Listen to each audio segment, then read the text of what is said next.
Este puntito es un puntito fundamental en el estudio. ¿Por qué? Porque nosotros vamos a agarrar un sistemita eléctrico de potencia de dos barras, fíjense que es mínimo, tengo esta barra uno, esta barra 2. Tengo esta potencia de demanda uno, potencia de demanda 2, generador uno, generador 2. Voy a agarrar este sistemita y le voy a plantear las ecuaciones, todas las ecuaciones que tiene.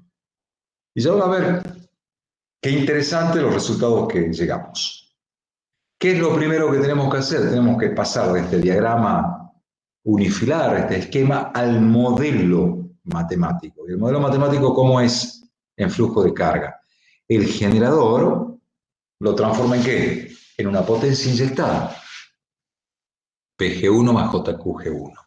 El generador 2, PG2 más JQ2. La tensión en la barra, tensión compleja, módulo y ángulo. Tensión compleja en la barra 2.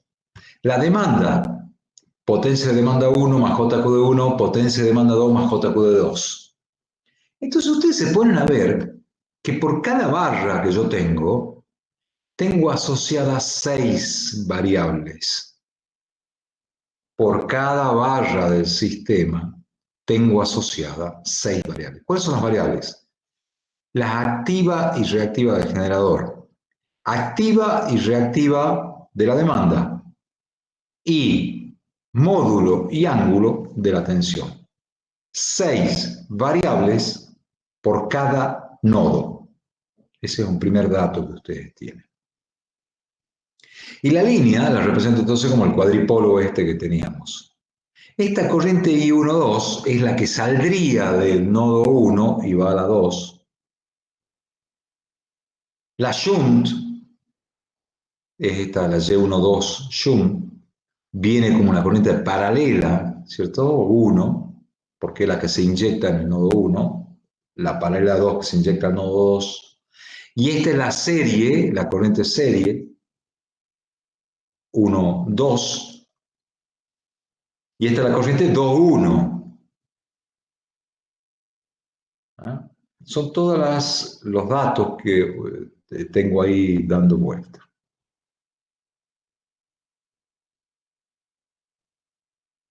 Eh, la corriente, digamos, la corriente que yo estoy inyectando, la corriente neta que yo meto acá, porque si yo hago todo este PG1 más JQ1 y se acuerdan que sumábamos esto más esto, tendríamos la potencia resultante inyectada neta, ¿ah?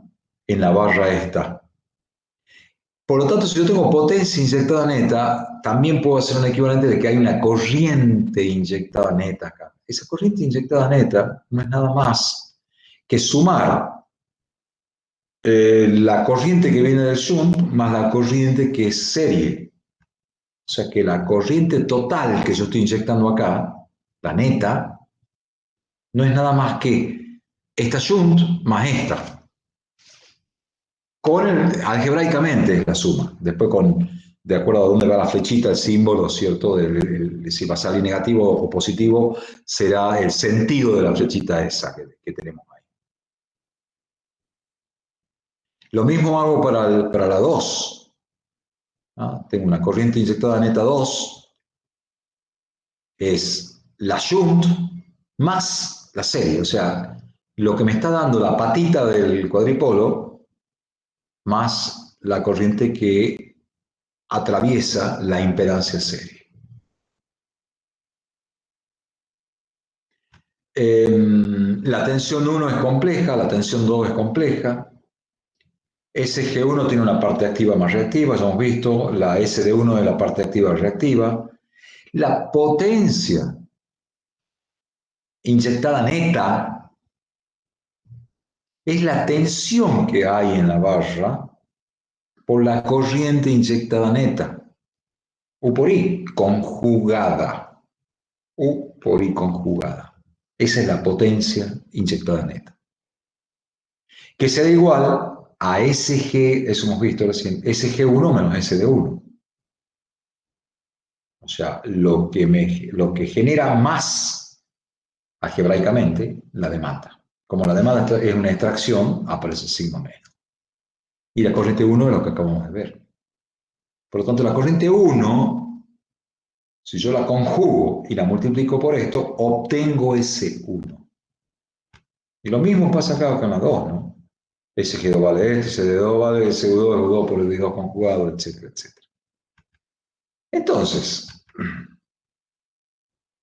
si yo hago esos productos, hago U2 por I2, entonces acá saldrá S2 es una parte real y una parte imaginaria. Y separo y pongo todo en función de todo lo que es las potencias activas y todo lo que son potencias reactivas.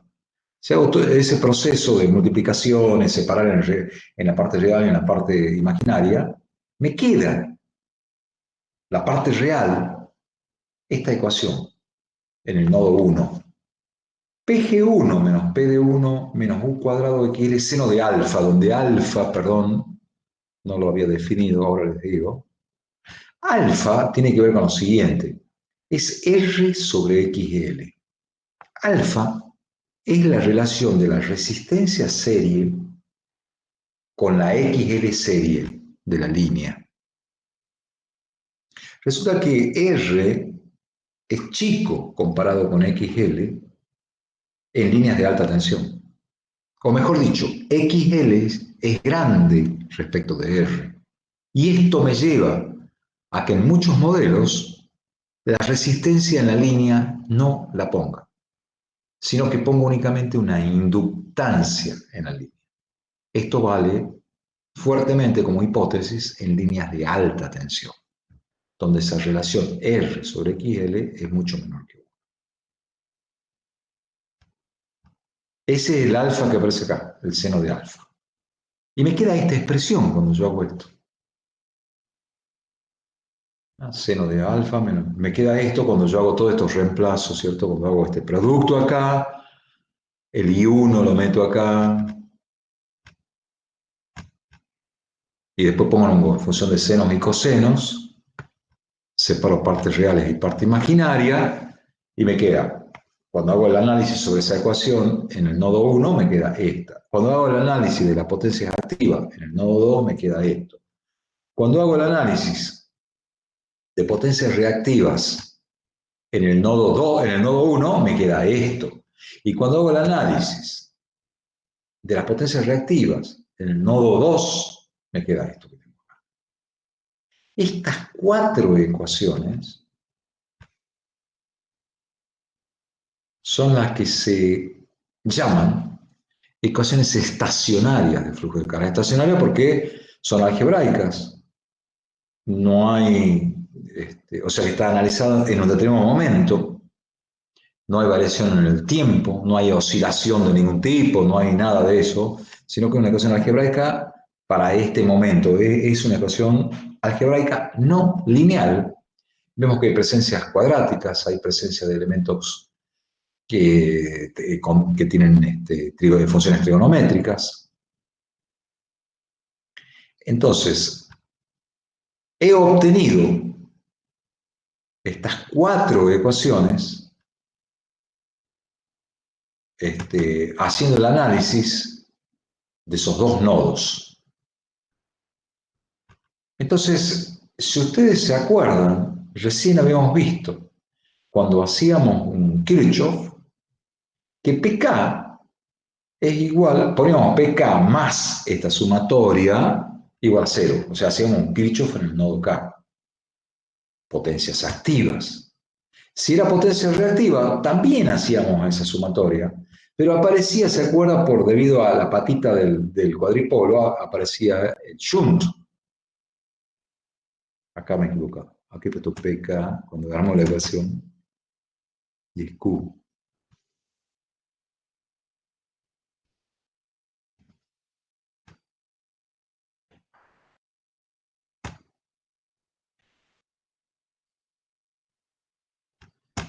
Entonces tengo ¿cierto?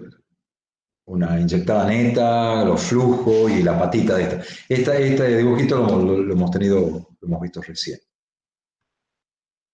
Entonces, veamos esas ecuaciones estacionarias y empecemos a analizarlas. Vemos que estas ecuaciones que están acá, 4 ecuaciones estas, son algebraicas, no son diferenciales. Ustedes ven alguna diferencial, alguna integral, alguna cosa de esa, una derivada de algo, no existe. ¿Por qué? Porque estamos trabajando únicamente en un determinado momento del tiempo.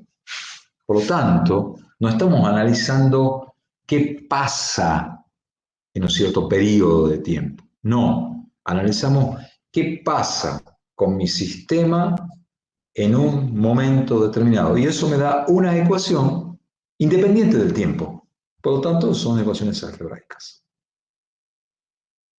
Segundo punto de análisis. Son no lineales, eso lo acabamos de ver. Vemos que tienen cosas cuadráticas, tienen funciones trigonométricas. La función f de x es lineal si f de ax más b igual a f de x. Esta es una definición matemática que la deben haber visto ustedes en álgebra. También veo que las ecuaciones obtenidas, todo está relacionado entre potencias y tensiones.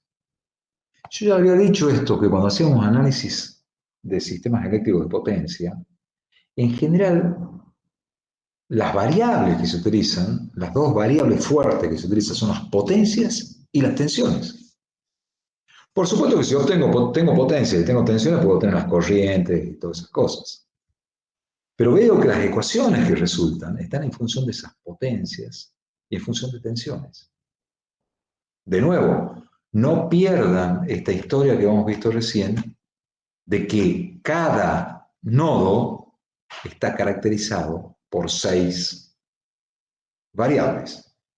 Potencias activas y reactivas del generador, potencias activas, reactivas de la demanda y tensión.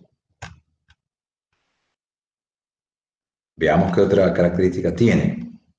Se relaciona la frecuencia entra en las ecuaciones de manera indirecta y la vamos a considerar constante porque estoy en un determinado punto. Entonces, como no estoy viendo qué pasa de aquí a 10 minutos o 1 minuto, lo que sea, con la ecuación, sino de que en este momento la frecuencia entra como una frecuencia nominal y está metida de manera indirecta, ¿dónde? En XL y en XC. ¿No? Y ahí entra la frecuencia. Y acá viene, digamos, una ecuación muy buena. Si yo sumo las dos primeras, las ecuaciones activas, si yo sumo esto, estas dos, que tienen que ver con lo activo de todo el sistema, sumo esto que está acá, lo que hago en esa suma es el balance de potencias activas que están dando vuelta en el sistemita de 2 barras. Y me queda esto. Esa ecuación me queda. Miren, interesante la ecuación. Me dice lo siguiente. PG1 más PG2, la sumatoria de potencias generadas en todo el sistema, ¿es igual a qué? A PD1 más PD2. ¿Es igual a qué? A la demanda que tengo en el sistema, más todo un término que tengo acá, donde este término lo que me está dando, ¿qué es? Son las pérdidas activas. Por lo tanto, volvemos a nuestra bien querida ecuación en la cual siempre dice la sumatoria de las potencias generadas en un sistema es igual a la sumatoria de todas las demandas del sistema más las pérdidas, potencia activa. Ahora, qué interesante que esta historia de las pérdidas, la ecuación esta. Alfa era R sobre L. ¿Cuándo en un sistema o en este sistema no tendría pérdida activa? Les pregunto, ¿cuándo ese sistema, este sistemita de 2 barras, no tengo pérdida?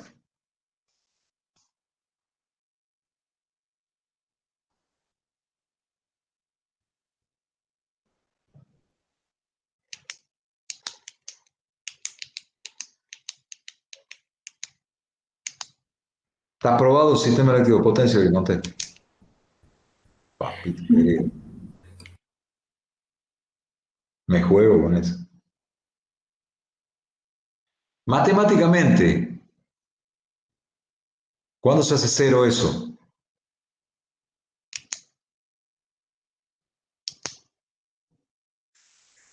Papito querido. Bueno, acá cuando coseno de alfa sea igual a 0. No. ¿Dónde se ve el coseno de alfa igual a cero y entonces te va a dar cero? Ingeniero, lo que dice abajito del último término, el que está restando, ¿qué dice? No Genera. entiendo. El término que está restando al final no se entiende bien qué dice. Dice generación reactiva de la línea, ¿puede ser? Generación activa igual a demanda activa y pérdidas activas. Eso es lo que me estás preguntando. No se No, lee. en la ecuación siguiente dije reactivo. Al final, sí, yo El no llego balance de a reactivo. Pero sí estamos en esta ecuación. Ah, claro, yo le decía coseno de 0 por la siguiente, como dijo reactiva, por eso pensaba que estaban No, perdón, no, perdón. No, estamos en este. Estamos en esta ecuación y esta ecuación las pérdidas activas. ¿Cuándo es cero las pérdidas activas matemáticamente? Hay dos maneras de que eso sea cero. Y seno alfa cero y la amplitud la extensión es la misma de U2 y el coseno, bueno, sea que igual tengan a igual módulo y ángulo, las tensiones U1 y U2.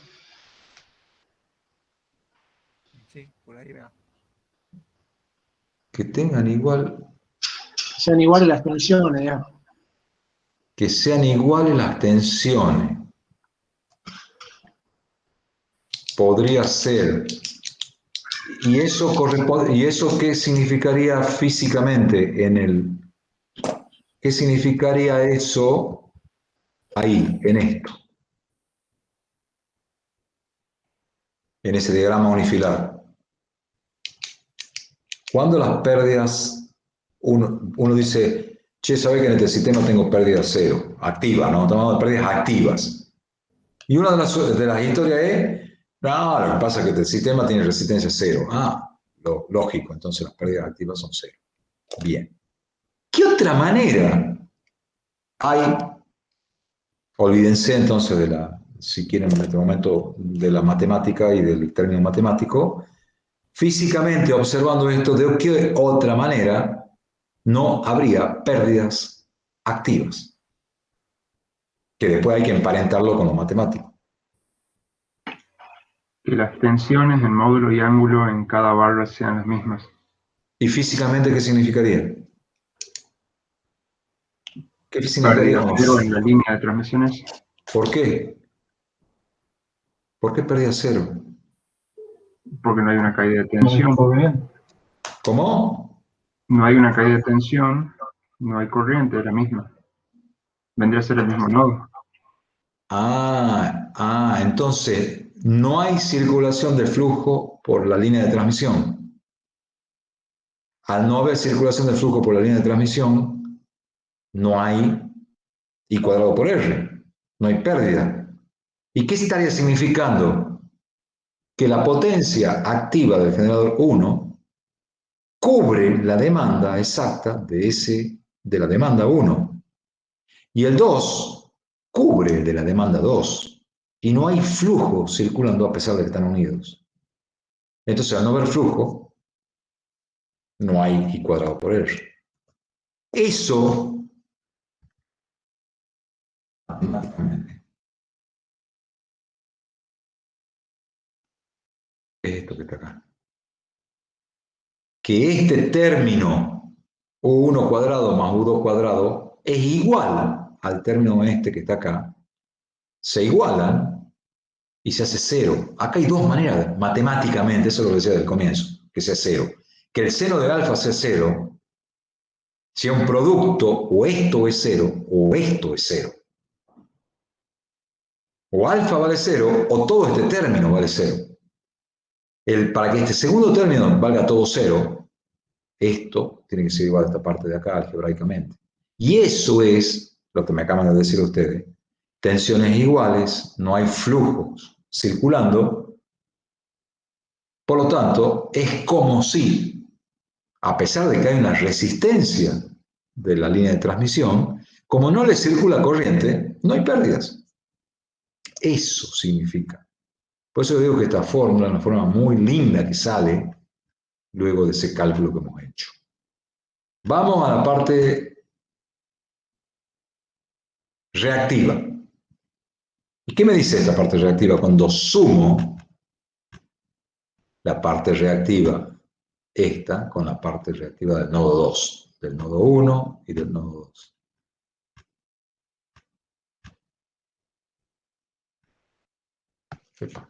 Sí. Está. Esta fórmula. Entonces me dice que toda la generación reactiva dada por los generadores es igual a toda la reacción, a toda la potencia reactiva que me consume la demanda, más un término que dice pérdidas reactivas, que está acá, menos otro término que dice generación reactiva de la línea.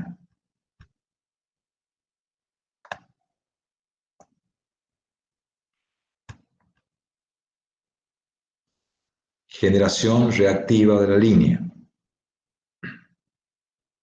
¿Qué me está diciendo esta ecuación? Esta ecuación está buenísima también. Tienen acá una cuestión de pérdidas también, donde el alfa ahora está en función de un coseno. Pero acá este término es el término interesante que aparece, donde acá hay un menos dando vuelta. Por lo tanto, si hay un menos dando vuelta, este término pasaría para el otro lado, donde tengo la generación de reactivo. Este término lo que me está diciendo es que hay una generación de reactivo dado por el efecto capacitivo de la línea, donde ese efecto capacitivo de la línea tiene que ver con los niveles de tensiones en los nodos, tanto en el nodo 1 como en el nodo 2.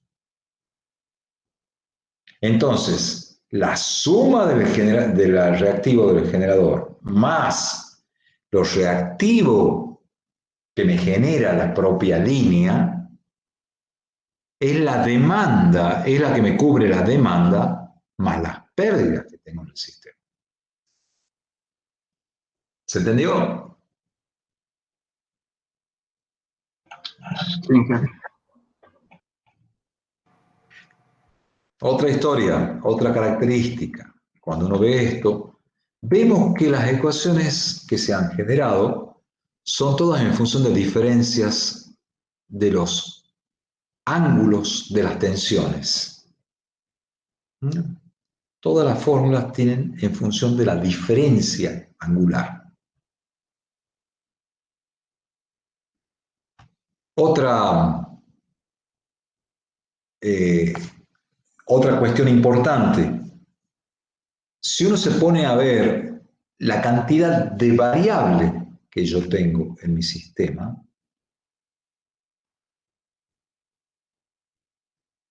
tengo 6 variables por nodo. 2 de la generación, 2 de la demanda, 2 de la tensión. Tengo 6 variables. Tengo 6 variables en el nodo 2. Por lo tanto, en este sistemita nomás tengo 12 variables. ¿Cuántas ecuaciones linealmente independientes conseguimos? 4. 4. Por lo tanto, aquí llegamos a esa historia de que cuando observo estas ecuaciones de todo el sistema, de ese sistema de 2 barras, he podido armar 4 ecuaciones linealmente independientes con 12 variables. Acá están las 2 variables, ¿ves? PG1, PD1, U1, U2, tanto en módulo y en ángulo. Es conocido el alfa, porque conozco la R, la XL y la XC, la conozco. Esos son datos. Todo lo demás son variables. Tengo 12 variables con 4 ecuaciones. Y aquí viene el kit de la cuestión, de la cuestión matemática del flujo de carga. Tengo un sistema de ecuaciones. Tengo un sistema de 4 ecuaciones con 12 incógnitas. ¿La puedo resolver? No. ¿Cuál es la condición de la resolución de las ecuaciones? Que la cantidad de variables sea igual a la cantidad de ecuaciones. Por lo tanto, de alguna manera, yo tengo que especificar, poner valores a 8 de esas 12 variables para que el sistema me quede un sistema de 4 ecuaciones con 4 incógnitas. ¿Se entiende esto? Sí. Sí, sí. Entonces tengo acá el sistemita, 4 ecuaciones linealmente independientes, 12 variables. No se la puede resolver. ¿Cuál sería una manera de resolverla? Y bueno, habrá que, de esas 12 variables, habrá que especificarle valores a 8 de esas 12. Y dejar 4 variables nomás. ¿Por qué 4 variables? Porque tengo 4 ecuaciones. Y resolverlo. Y lo resuelvo con manera de una solución iterativa. Y puedo encontrar las variables esas que he dejado para el cálculo, ¿no? Entonces existen 12 variables y 4 ecuaciones. Una forma, si quieren, más fácil de ver esto y acordarse para siempre es que cada nodo tiene asociadas 6 variables. 2 del generador, 2 de la demanda, 2 de la tensión. 6 variables. Por lo tanto, cada nodo me aporta 2 ecuaciones linealmente independientes. O sea, por nodo, yo tengo 2 ecuaciones con 6 variables. De ahí sale esta historia. Si yo tengo un sistema de n barras,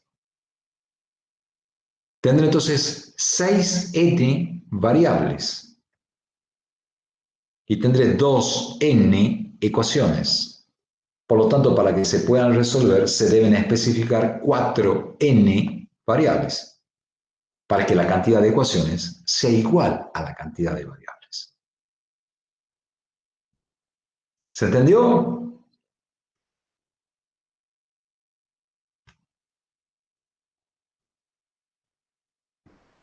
Sigue. Bueno, por lo tanto, si yo tengo el sistema de ecuaciones este que tengo acá, hago las especificaciones de esas variables que estamos diciendo que ya vamos a ver cómo se hace eso. Y dejo 4 variables, nada más, con 4 ecuaciones. Traigo ese método de Newton-Raphson, ese método de Gauss-Seidel, y resuelvo matemáticamente esto. Porque como son ecuaciones no lineales, no puedo encontrar un método de despejar. Yo despejo esto y lo reemplazo en aquel y qué sé yo, y encuentro las variables. No se puede. Hay que utilizar un método iterativo de Gauss-Seidel o de Newton-Raphson. Y encuentro las variables. Que las variables van a ser las que yo encuentre el estado del sistema, ¿se acuerdan? Las tensiones. Cuando encuentro las tensiones, entonces, como obtengo las impedancias, en este caso las admitancias, podré encontrar las corrientes que están circulando por las líneas. Y si tengo las corrientes, si tengo las tensiones en los nodos, la potencia que circula de I a K es igual la tensión en el nodo I por la corriente que circula de I a K conjugada. La potencia que circula de K a I es igual a la tensión en K por la corriente que circula de K a I. Esto es solo para hacer lo siguiente. Si yo sumo esto más esto, me estará dando la pérdida que existe en la línea. ¿Por qué? Supongamos que esto, aunque sean, si bien acá está en forma de potencia aparente, pero por ejemplo que acá yo tenga 10 megavatios. Se lee ahí, ¿no? 10 megavatios, ¿se lee lo que he puesto? Sí, cierto. Entonces, supongamos que de esto solamente saca la parte real y digo, bueno, o sea, P y K igual a 10 megavatios. Y P, K, I igual a menos 9 megavatios. Si me sale, digamos, cuando hago la cosa esta, me sale así. Si yo sumo esto, ¿cuánto me da esta sumatoria? Yo hago la suma de esto, me da 1 megavatio. ¿Qué me está diciendo esto? Que la potencia que está yendo de P de I a K, la potencia activa, salió con 10 megavatios.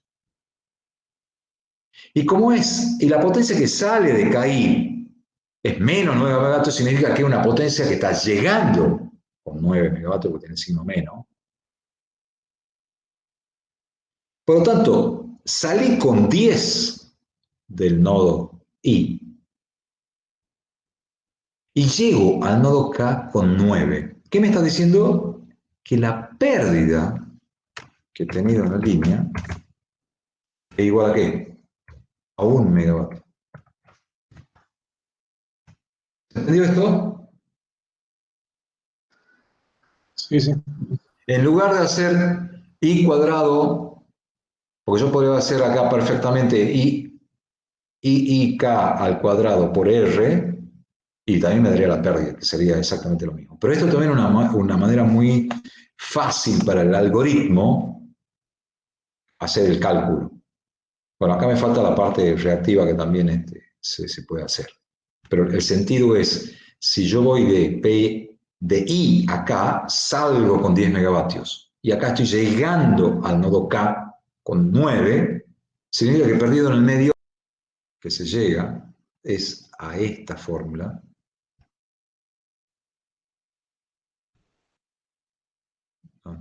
1 versus 2.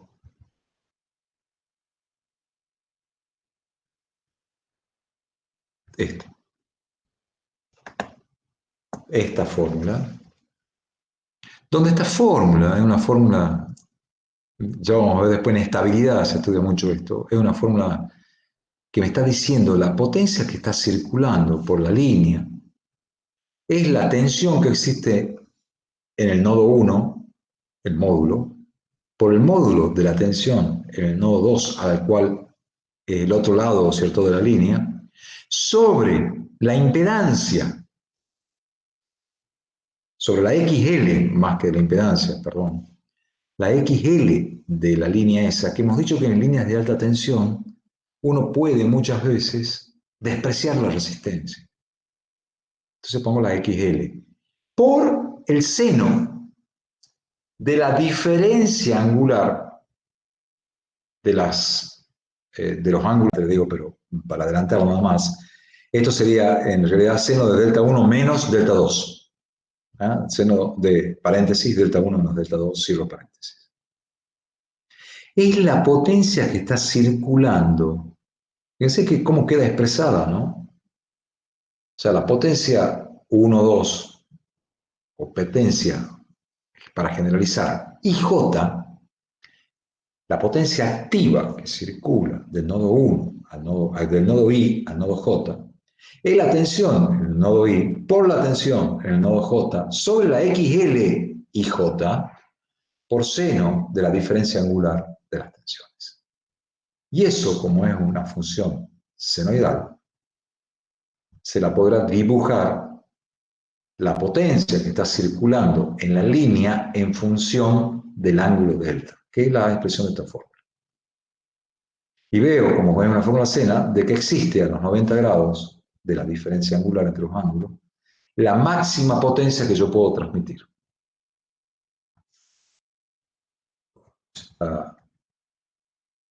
Esta fórmula se la puede deducir matemáticamente o viéndola directamente desde un diagrama fasorial, donde tengo la tensión 1, la tensión 2 es la referencia, esta es la caída de tensión, I2 por JXL, I2, esta que está acá, está trazada porque es inductivo el sistema, y haciendo estudio de triángulos rectángulos y aplicando trigonometría, se llega a la expresión esa de la fórmula importantísima que es esta que está acá.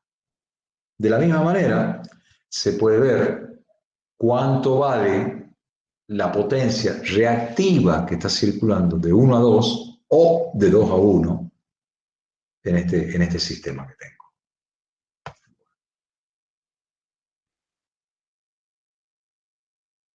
Bien, vamos a parar acá como clase, solo que para decirle y adelantarle un poquito que la clase que viene, el lunes que viene, vamos a ver esto de las variables que especificamos. ¿Se acuerdan que lo habíamos dicho? Tengo y obtengo un sistema de ecuaciones en el cual la cantidad de ecuaciones es menor que la cantidad de variables. Para resolver, tengo que especificar, ponerle valor a alguna de las variables para que la cantidad de ecuaciones sea igual a la cantidad de variables que pueda resolverse. Lo que vamos a analizar en la clase que viene son esas variables. ¿Qué tipos de variables están dando vuelta? ¿Cómo se llaman? ¿Y cómo se las puede especificar? Y a partir de ahí vamos a hacer el análisis del método de la matriz admitancia de barra, que ustedes la deben haber visto en circuitos 1 o 2, pero aquí vamos a ahondar en algunos temas de esta cosa. ¿Preguntas?